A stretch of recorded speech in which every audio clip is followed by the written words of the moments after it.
Hello, welcome back to the Dice Tower. I'm Wendy Yi. And I'm Chris Yi. And today we're going to be reviewing Orloj, the Prague Astronomical Clock. So this is the copy from Perro Loco Games, Perro Loco. Soon to be picked up by DeVere.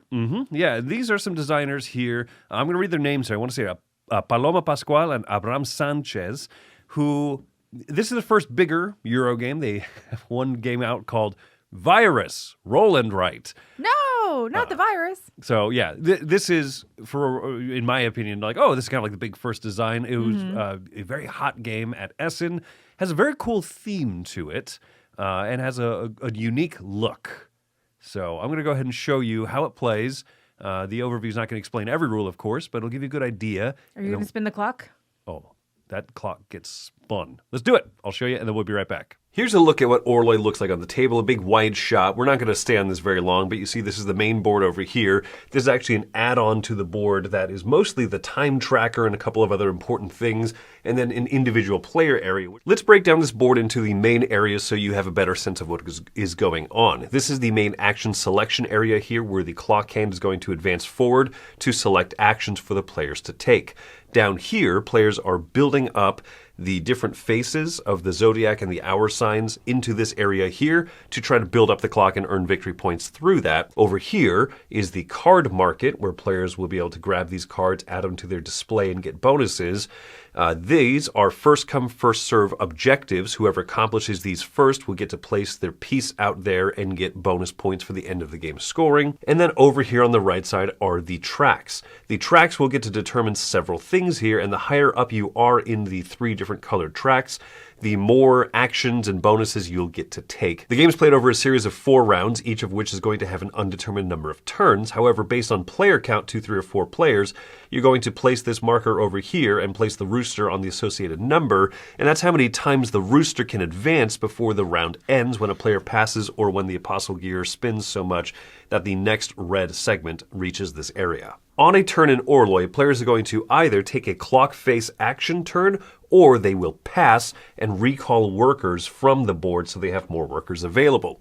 We'll talk about taking an action first. First and foremost, based on your standing on the blue track, you'll be able to advance the hand here 1, 2, or 3, or 4 steps forward of your choice. There are ways to advance further by doing what's called forcing deviations. On your player board here, you have these 5 gear tokens that you can flip over to show broken gear symbols, and the more that you do this, the more penalties you'll have if you don't fix them, but you get to advance the clock further and further. If you wanted to change the large clock face here, you can also spend a force deviation token to rotate the main clock face backwards, so that changes which outer and inner actions are lined up. Once you have done that, you will take the outer action and the inner action in either order that you would like. You always drop a worker wherever you're taking an action. If you were to take an action in a spot where there already is a worker, that worker will get bumped out to its owner, including yourself, or to the other players. The inner actions here all are going to allow you to either gain resources of your production level or to move up tracks on the different colors. The book's symbols here mean move up the blue, the pink, or the yellow track. Let's now talk about the outer ring actions here, as those are kind of more of the main actions. This action here allows you to take an apostle. Over on that additional board at the top here, there are 2 apostles that are facing the open windows here at the bottom of the gears.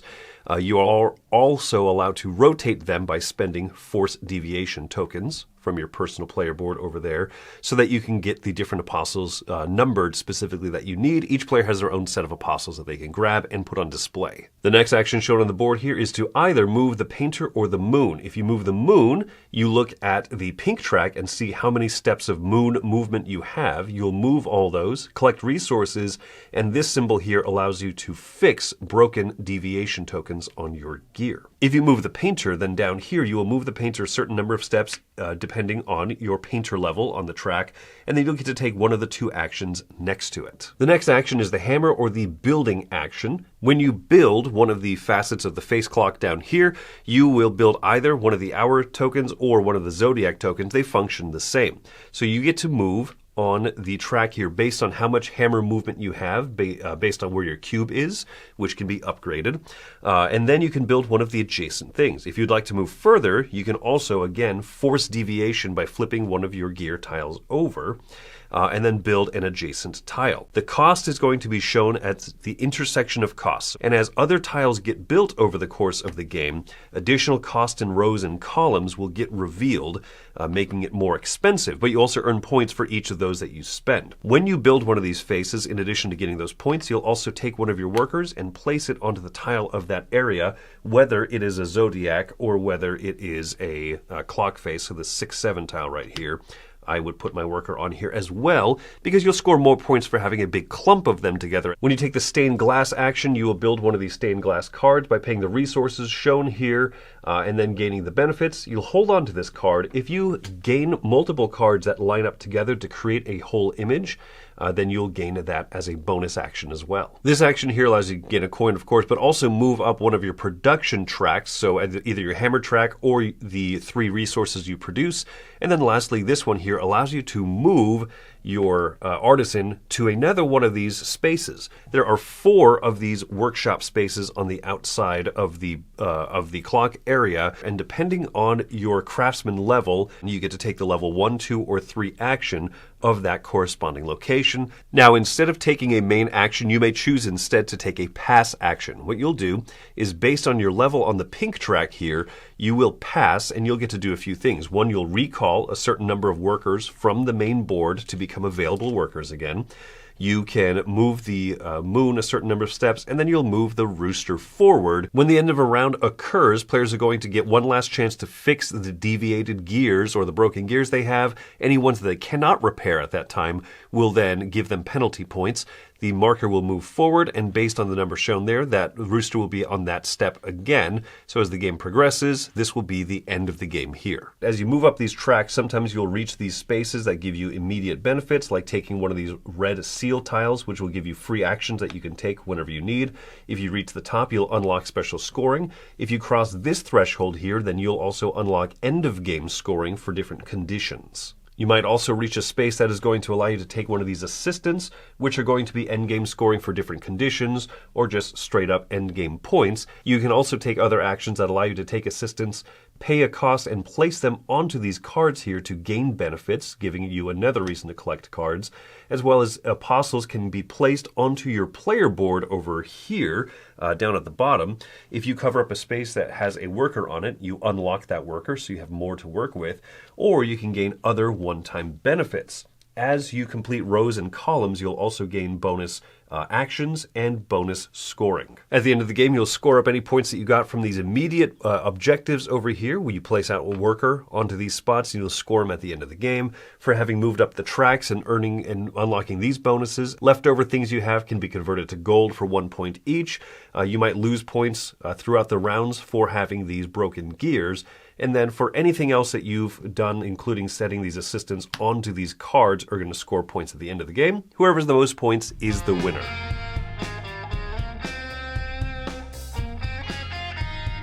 All right, so starting off talking about the theme, I'm surprised how much it's integrated into the actual mechanics of the game. Yes, this is definitely like a clockwork type of game. Not just because the action selection spins around, but because it's thinky. It's very thinky. There's a lot going on. This is a theme that it made me go and research and learn about the actual astronomical clock in Prague in the town hall, which is super fascinating. That something like that is that precise and covers so much different. I mean, it's got the Babylonian time, it's got regular time, it's got the old Czech time and current time. Yeah. And name days. Yeah. Hey, if it's February 6th and your name is Vanda over in the Czech Republic, or Czechia, Happy Name Day. Happy Name Day. And so anyway, no, there's so that's the thing, is that I learned quite a bit about this. And that's one of my favorite ways to put theme into a heavy Euro game, is something that makes me go, well, let me learn a little bit more about that. And I did. And also, if you don't know, Czechia celebrates name days. That's a fun thing to go learn about. You should do that. You should definitely do that. This is one of those games that has a lot of cascading. So if you like to be able to do lots of things on a turn, Honestly, when I have just a normal turn where I'm like, cool, I do this one action, I do the action below it, that's everything. It almost feels like too short. Yes, yeah, because there are free actions that you can do, and then there's bonus action, and there's also this kind of thing, and this can kind of chain into that, and then, oh, that was actually just resolving the outer action. When I do the inner one, I also get to do these things. Now, the inner ones are typically going to be a little bit shorter, like get move some up on a resources, track, move up on yeah. the track. But sometimes moving up on that track also gives you this thing, then you have to make some considerations of which apprentice to take in, or if you get to one of those red, bonus action tiles, you can take that and go, okay, wait, I need to take this bonus action out at the end of my turn, or save it for later. And timing matters because the main action sometimes gives you $1, which sometimes you need to move up on a second track of your choice to spend. So you want to make sure you do everything in the correct order. Oh, Wendy, it's not $1. It's a Czech dollar. I'm sorry, I don't know what the coin is called in this game. Coin. But it's not gold, even though it's a gold coin, because gold is a separate resource. So there's a few little confusing things in here, right? Like I said, I like a lot the bonus actions and like the considerations. I really love action selection things that give you multiple actions and you can prioritize which order you want to take them in. Oh, yeah. And all the cascading. Super cool. I find that very satisfying. There's also, you can kind of get lost in those weeds. And so if you like games that are perfectly clean, at the end of your turn, you say, next person goes, and then the person before you goes, wait, hold on, I forgot to, oh, oops, sorry, I needed to take this bonus. Or, oh, I was supposed to claim that first come, first serve goal over there. You're going to have to kind of work that out with your group, whether you're like a hard cutoff group or if someone's like, oh, sorry, I said I was done, but I needed to also have done this thing, which might affect your next turn. And I think with that, I really wish that they had a better player aid. They do technically have a player aid, and they are just iconography picture. Like, they're just pictures of what the free actions are, but the pictures aren't super clear what they are. I really would like to have a step-by-step, like, what are the things I need to check at the end of my turn? That's the player aid that I want. Did I take my free actions? Did I get, all my bonuses? Did I run through everything? Like, that's what I would like, because I definitely am the person out of the two of us that missed so much stuff. Because, I forgot that when I do this, that triggers the chicken. The chicken then moves. It's the end of the round. Therefore, I need to do this, that twists this. You know what I mean? Like, it's a lot of that stuff, and I need to be able to check all of that off. And they do have on the board some of the actions where you can go step by step, like the building action is there on the board. But it's kind of just in a random location. And then they also have endgame scoring, which is also in a different random location. And then some of the actions are like, what is it? The craftsperson. That's kind of at random 4 spots. And I think that it's so busy of a board, which is beautiful, right? Because they're really trying to give you the artwork of the clock, that then it makes it hard to parse out what is important information versus what is action versus what is just background filigree. What's funny is, after looking at this board, I looked up the actual town hall building where the astronomical clock is on. I was like, oh, it's just on a beige brick building. It's super generic. Like, it's big and it's old looking, but yeah. But like, this gives the impression of like lots of beautiful stained glass all around it, and like, no, it's there, but like further away. Anyway, so it's funny because they put more color into this, which kudos for not making it just in their bland beige game. Yeah. But also, it is a little hard to parse where information is. I think it was at the end of our second game that I was like, oh, endgame scoring is spelled out on the board over here. Now that we finished tallying it up, we figured it out, yeah. It adds to some of the busyness and some of the overwhelmingness of this. But honestly, I do like how kind of busy / overwhelming it looks at certain parts where it should, where it's thematic, where it fits. Like that action selection mechanism is so fun. The different clock faces, the different the different parts that move and rotate counterclockwise and clockwise. I think that's great.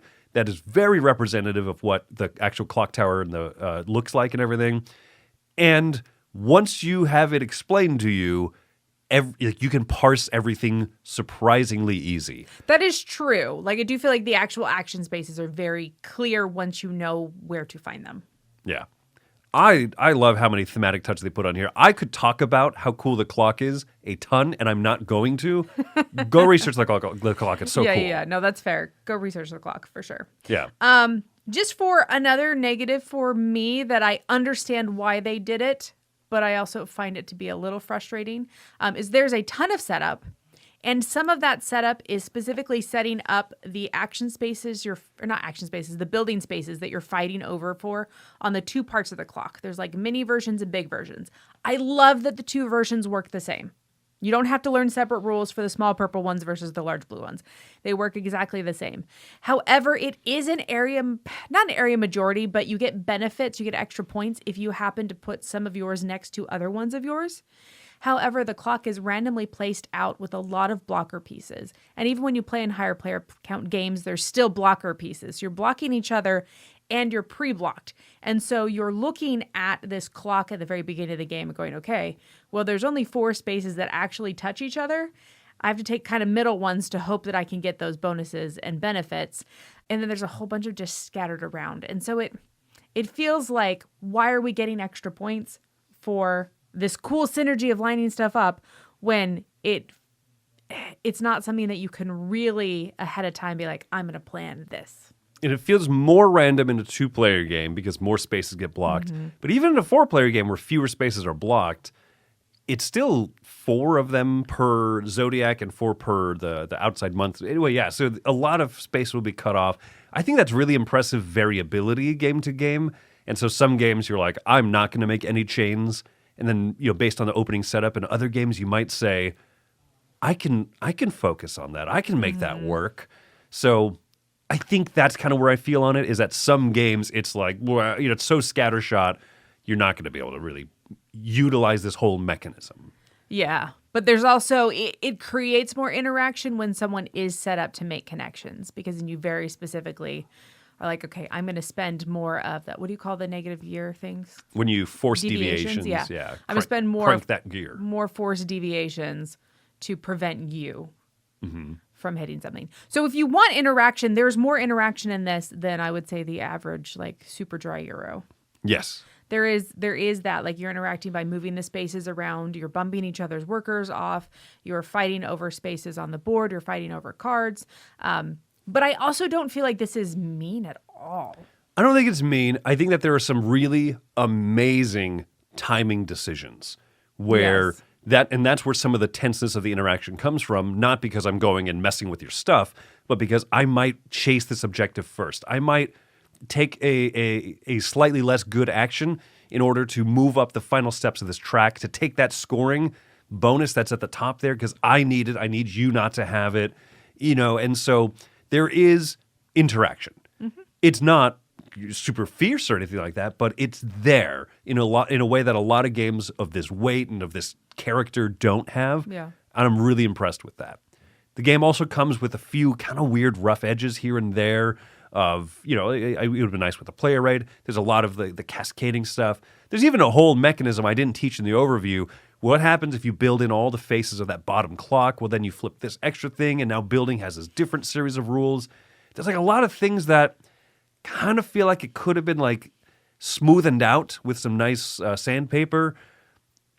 But despite all of that, I really like what this is doing. Mm-hmm. I really like that this has that fun gear work type thing, the action selection, the fact that you can line up, you can change how actions line up.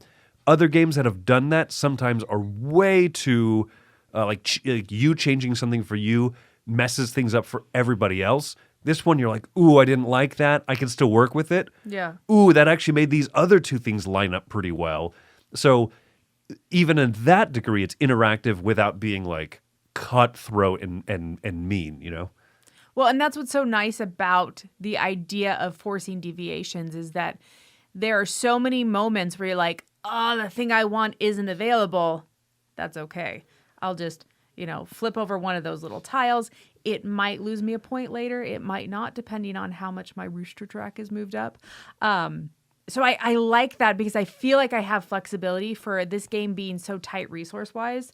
There is that chance to pivot, that chance to, move the clock and change your actions and move the gears that the little apostles are on. Like, there's a lot of those options to spend those deviations.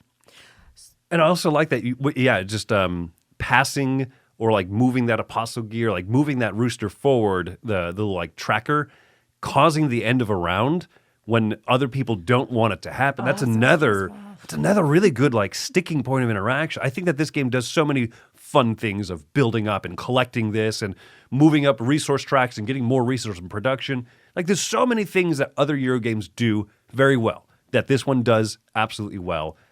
But it's this kind of great mix of all of those things that does feel fresh despite treading familiar ground. That's cool. Yeah, so I'm going to come in at this with an 8. I really liked a lot of what was going on here. And like you mentioned, like maybe a little bit of sandpaper will a little smoothing. We'll smoothing out some of those things. For me, I think that there's more setup than is necessary. I wish there were more player aids. And there are definitely those moments where I feel a little bit out of sequence. And that can be frustrating. And I've had some games where I feel more that way than others. However, the track movement, the cascading, the building of the clock, the way that the actions work and how you don't just get a single action, but you get it, that secondary action that's smaller but great. And then you also can cascade more actions on top of that. Like that to me is what makes this a fun game, like such a fun game. Mm-hmm. And I'm right there with you. I'm also giving this one an 8 because I see those few flaws that does affect me, right? I joke that this game, like the setup time's not egregious, but it feels like I've gone through and I set up a heavy Euro game. And I'm like, oh, cool, I'm done. No, now I have to set up the Zodiac and the months. Oh, so and that's kind of emblematic to me of like, oh, everything on this is like right where I like it. And then like, oh, that little thing here, that little thing there. But an 8 out of 10 means that I still really like this game a ton. This is, it's so fun. The theme of it coming through, the apostles as you collect them and they're like rotating around. Like I like how that's represented. Is it thematic in the way that a lot of other games are thematic? Not so much, but... I mean, they do dance in circles, basically. They don't really dance. Peter they don't come out dance. and like dubstep, like whoop, whoop, whoop. I've got the key. Like whoop, whoop, music whoop, box whoop, level whoop, of dancing. Whoop, whoop, whoop, whoop, whoop, whoop. Anyway, No. that was weird. That was a weird aside. No, I yeah, like so much about it is thematic in the right way for a could otherwise have been a super boring heavy Euro game, right? I like this one a lot, and I think that if you're into something like, wanting to have something you can dive into a weird theme, this is so cool, and it's a lot of fun. And I look forward to playing this one more. And it's a bit of a teach, but I think it's still kind of worth it for that. It's a lot of game in a little box, too. Yeah. Comparatively. So, like I said, first published designers for a bigger game like this. I think they did a really good job. Yeah. And then I'm excited for this one to get picked up by DeVere and get some wider distribution because I do think people should check this out. High score of an 8, giving this one a seal of approval from both of us here at the Dice Tower. That's awesome. Thanks for joining us today. I'm Wendy Yi. And I'm Chris Yi. Go look up this clock because it's super amazing. Learn about the clock. Well, we would like to take a second to thank some of our GameFound backers for supporting us this last year. We have Brian Bailey, a.k.a. the Bee's Knees. And then we have Marshall the Moose Holmes. Wow, the Moose Holmes. Moose! Those were some good parents, especially the ones that added the quotation marks to their middle name. We've also got Ollie Matonin and the BAP gaming community. Yeah. Heck yeah. And then lastly, Alan Holtgravy. What a great name that is. Oh, why is our last name not Gravy? Chris? Moose Gravy. Peace out. Hey everybody, thanks for watching another video from the Dice Tower. Hey, you want to learn more about us, communicate with us? We have a Facebook group, we have a Discord channel, lots of different ways to get involved with the Dice Tower. You can find that in our Linktree link below. So just click that, it will take you and you can communicate with us on Facebook, join our Facebook groups. There's lots of cool things that you can find and become part of the Dice Tower. Thanks so much for watching. I'm Tom Bassel.